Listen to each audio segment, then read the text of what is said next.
Meron po tayong ipaabot sa inyo guys. Nakakalungkot po ito para po sa mga supporters ng mga BBM, no.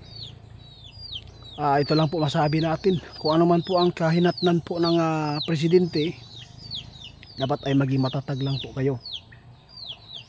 Pero gusto kong tugunan po ang mga tao na nag-request na ipatanong sa ating kaibigan kung totoo po ba itong balita na nasa delikado na po, nasa panganib na po ang kanyang katawan si PBBM dahil po sa kanyang sakit ngayon po na dumapo sa kanya. Kaya narito tayo para po malaman nyo kung ano po ba ang laman po ng kanilang ipinapaabot sa atin, kaibigan. Maayong buntag pod. Naparito ako dahil po mayroon pong impormasyon ba na nakuha natin na gusto po daw nilang malaman mismo sa inyong pagtanaw sa iyahang kalagayan.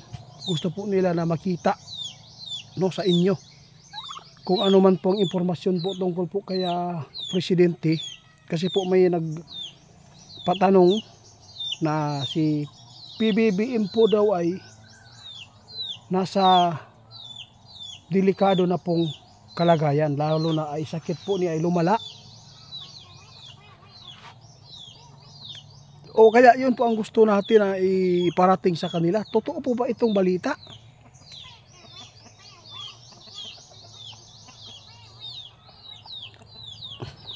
Naku po, nakakatakot naman yan. Naku po guys. Salamat kaibigan Salamat po sa nagpatanong din. Sabi ng ating kaibigan, sa totoo lang,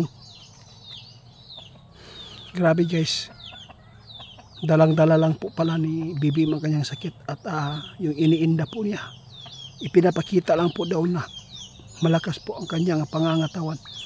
Ipinapakita po niya sa social media sa tao, sa maraming tao, na po siya ay okay lang. Ngunit guys, hindi po ito maitatago. Abangan na lang po natin kung ano man po kasunod po ng mga mangyayari at may balita po sa social media, lalo na yung mga malalaking network po dito sa Pilipinas, kaibigan.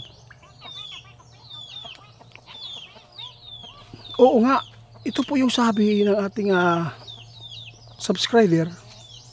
Iti napanood ko talaga na si BBM ay malubha na po daw ang sakit at mayroon pong nagpaabot na dapat po daw ay maghanda na lang po daw kung ano po talaga ang mangyayari dito. Pero sa tingin mo kaibigan, makagalaw pa ba siya ngayon?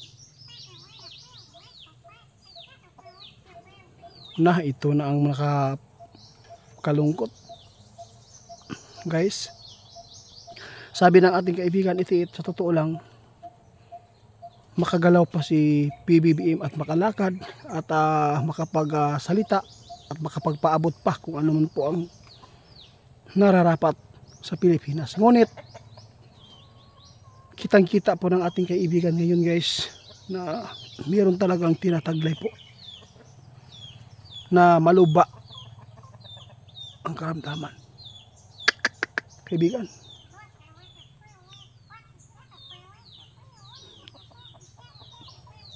Tama ko kayo, tama.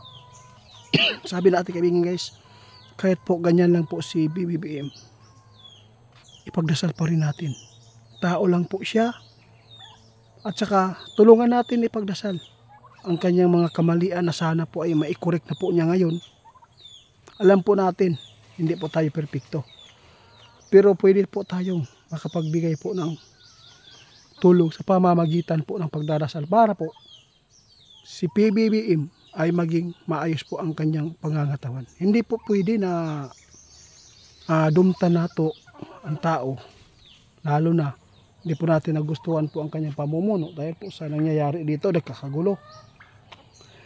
Kaibigan, ano po ba ang pinakamaganda po na ipaabot po nyo sa mga tao na makapanood sa atin, lalo na po yung hindi pa nakaalam tungkol po sa kalagayan po ng aming presidente? Kahit po ay nagpapakita man siya ng kalakasan, ngunit makikita mo talaga na ang pag-iba ang kanyang mukha at kanyang balat at ang kanyang mata. Yun po ang makikita po nyo guys. Nako,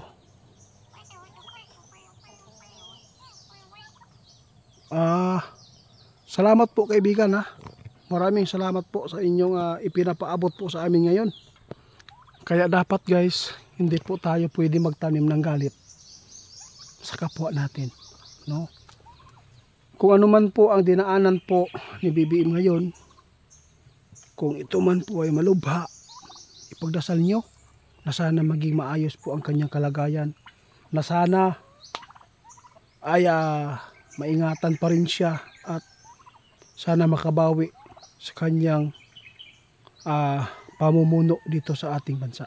Hindi po tayo pwedeng manira, hindi po tayo pwedeng magtanim ng galit dahil po ayaw po ng Diyos na magtanim po kayo ng galit. Kaibigan, di ba?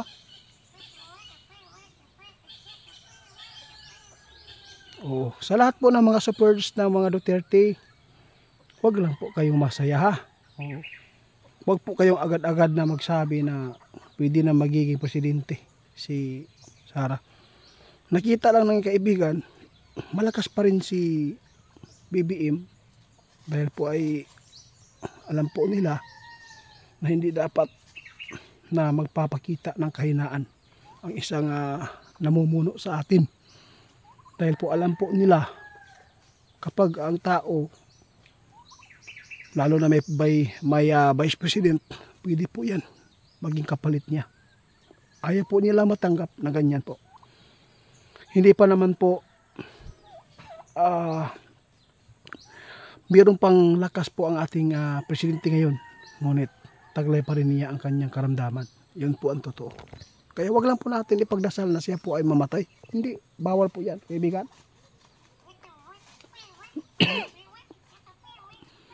Sana po hindi po daw kayo magalit, lalo na yung mga supporters ng mga Marcos, no? Kasi yung ipinapaabot sa atin, ipinapaabot din po ito sa mga nakapanood sa nagpapaabot nito. Kasi gusto lang po nila na malaman ang katotohanan kung ano po talaga ang status na kalagayan po. Kung anong kalagayan po talaga ni President. Kaya ito po ang ipinapaabot ng ating kaibigan. Nagpapakita pa rin siya ng lakas si Presidente sa madla.